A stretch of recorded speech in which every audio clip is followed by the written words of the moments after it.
Assalamualaikum, hai semuanya. Balik lagi sama aku, Hana, di acara kesayangan kita, Inpods, Inspirasi Podcast.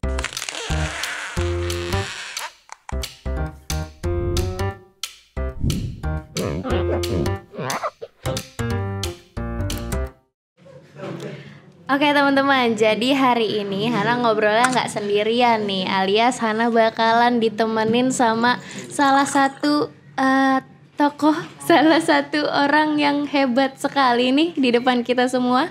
Boleh dong Pak, silahkan diperkenalkan diri jadi. Halo, ya saya Febri Liatoro Kamandalu ya. Ya sibukannya hanya sekedar jadi guru. Jadi guru. Part time dan juga karyawan di Timba. Masya Allah, keren banget ya Pak. 3 pekerjaan sekaligus tuh. Iya. Tapi Bapak nih biasa dipanggilnya Bapak Febri, Bapak Kamandalu, atau Bapak apa nih Pak? Panggilannya Ciko aja sih. Kenapa tiba-tiba Ciko tuh namanya tuh Pak? Itu sejarahnya panjang, pokoknya ada. Ada sejarahnya sendiri ya? Panjang lah itu. Baik. Nah, ngomongin tentang kemerdekaan nih Pak, kita tuh dari berbeda generasi ya Pak ya. Iya. Kayak Hana nih bisa dibilang Hana tuh masih pelajar gitu kan. Kalau Bapak gurunya Hana gitu kan. Nah pasti punya pemikiran yang beda juga kan ya Pak ya. Nah Hana tuh pengen nanya seputar tentang makna-makna kemerdekaan gitu, menurut sudut pandang Bapak gitu. Merdeka itu kita ngeliat perspektifnya dari apa dulu ya, Bay? Ya kalau kita memang dari generasi kamu sama saya beda ya? Beda sih, kayaknya beda ya Pak ya. Ya kalau menurut pandangan saya ya, mungkin saya bisa dibilang sudah generasi kolot kali ya.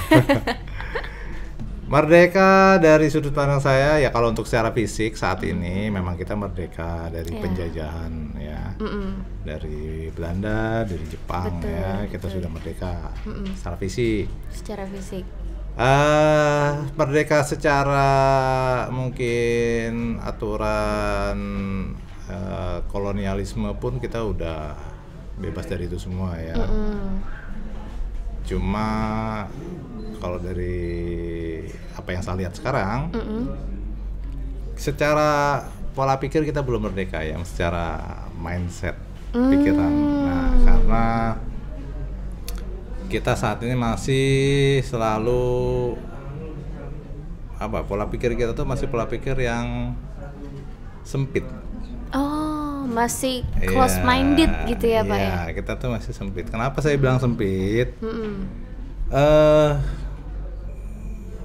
Banyak hal yang justru di negara kita sendiri masih ada pergolakan rakyat sama rakyat ya, apalagi sekarang ya mau pilpres. Iya benar. Banyak sekali ya, mungkin bisa dibilang provokasi tertentu untuk ya entah mungkin tujuannya untuk memilih atau salah satu ke partai tertentu atau ke pasangan capres tertentu. Iya. Tapi provokasi itu sering yang saya lihat tuh di media sosial tuh berseliweran. Nah itu yang saya bisa katakan kita belum merdeka secara pola pikir, karena kita masih belum bisa menghargai pendapat orang lain.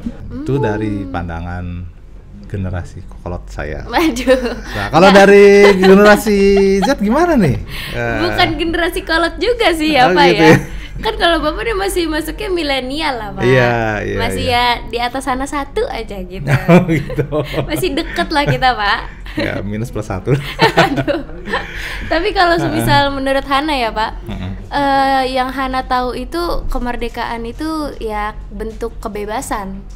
Jadi merdeka, bisa dibilang merdeka itu ketika kita dapat bebasnya kita, bebas untuk mendapatkan hak kita gitu-gitu.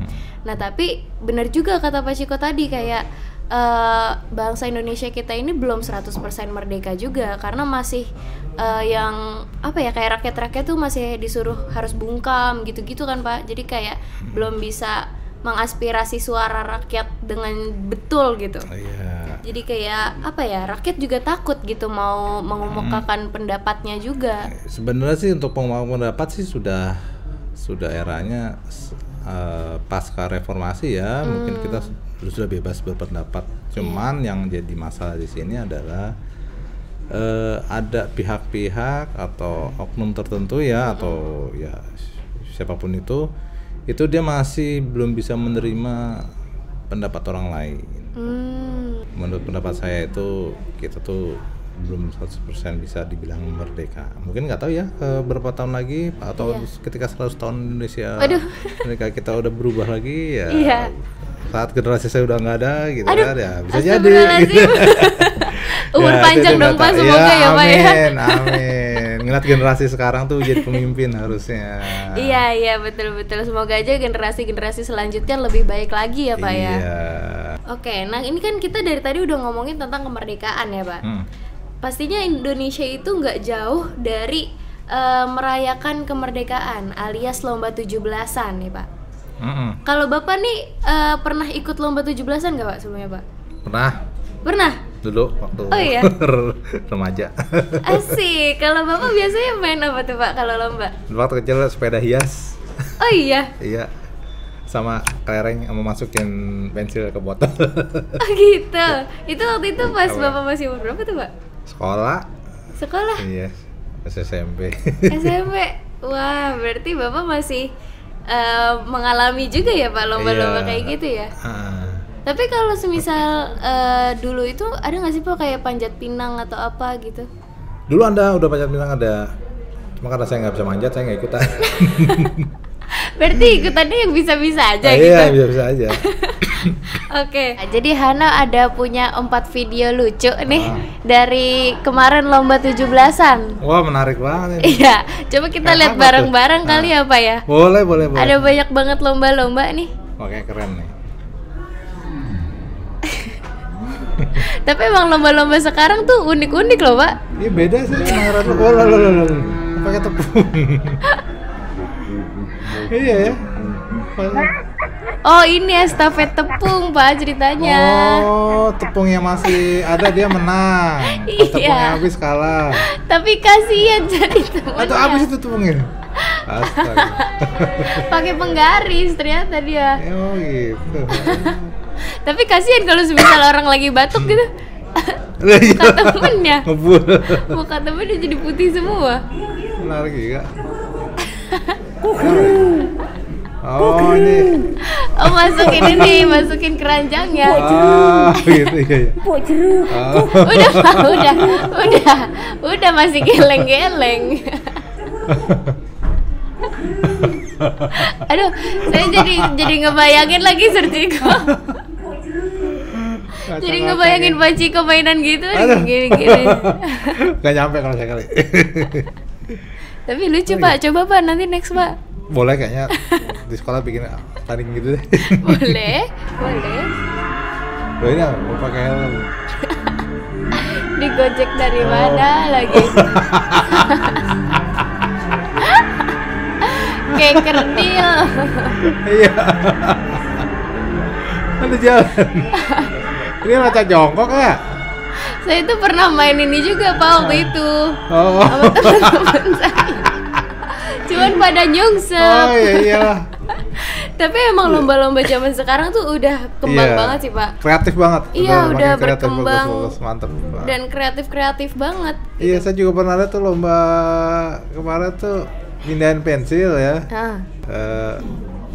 Pensil gitu kan. Cuma kan karena ini cowok sama cowok gitu kan namanya. Jadi ada cowok mindahin pensil, dia malah nyium. Iya. Nggak sengaja nyium ya karena ini kan pensil segini kan. Iya. Dia mau ngambil malah yang satu begini. Geli banget. Nah, ternyata tuh Pak di balik lomba-lomba 17-an tuh ada maknanya juga Pak. Oh gitu. Jadi tuh Hana mau bacain nih Pak. Jadi dari kayak lomba yang pernah kita lombain dulu gitu, kayak lomba makan kerupuk, terus juga lomba panjat pinang gitu-gitu, ternyata ada maknanya Pak di belakang itu. Nah jadi kalau untuk lomba makan kerupuk itu Lomba ini dibuat berdasarkan keadaan rakyat Indonesia yang pada saat itu belum mempunyai kemampuan ekonomi yang baik, sehingga mereka makan makanan apa adanya, yakni kerupuk. Jadi pada zaman penjajahan-penjajahan itu mereka cuma punya makanan tuh seadanya doang Pak, ternyata Pak.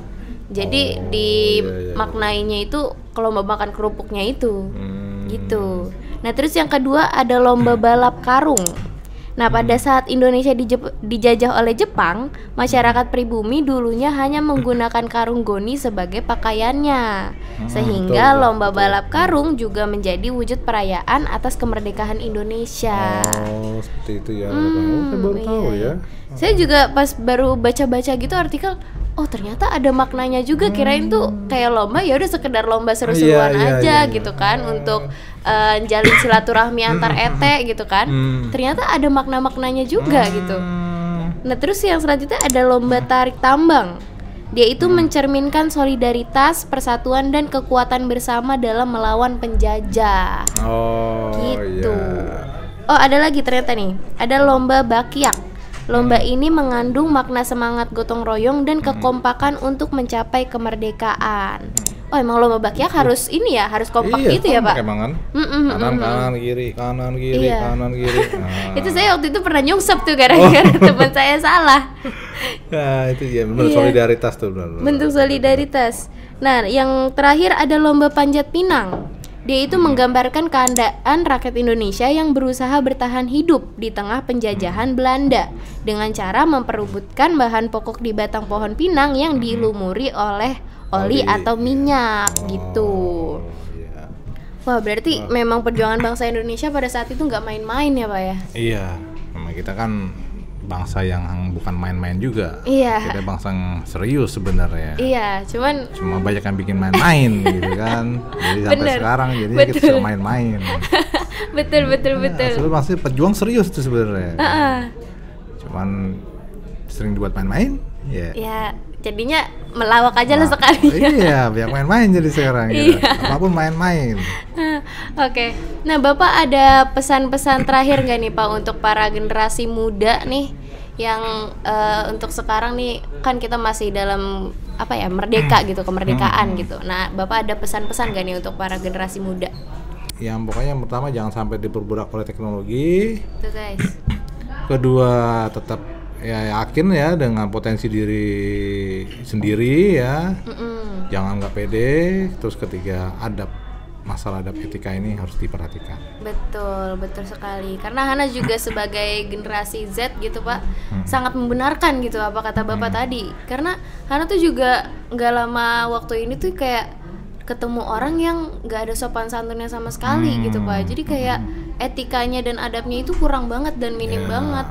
Karena kan kalau kayak gitu biasanya faktor terbanyaknya ya karena lingkungan, terus juga entah karena orang tuanya juga gitu kan. Jadi lebih baik tuh sekarang anak-anaknya dijaga gitu ya Pak ya. Dan juga karakternya harus dibangun juga dari sekarang ya Pak, untuk dijaga gitu adab dan etikanya. Betul. Itu ya yang harus kita lihat lah generasi Z ini seperti apa nanti. Semoga aja lebih baik lagi ke depannya ya Pak ya. Oke. Iya, terima kasih banyak nih Pak Ciko udah nemenin Hana ngobrol hari ini tentang kemerdekaan Indonesia di Infot hari ini gitu. Dirgahayu Indonesia ke-78 terus melaju untuk Indonesia maju. Merdeka. Terima kasih semuanya. Assalamualaikum warahmatullahi wabarakatuh. Bye bye.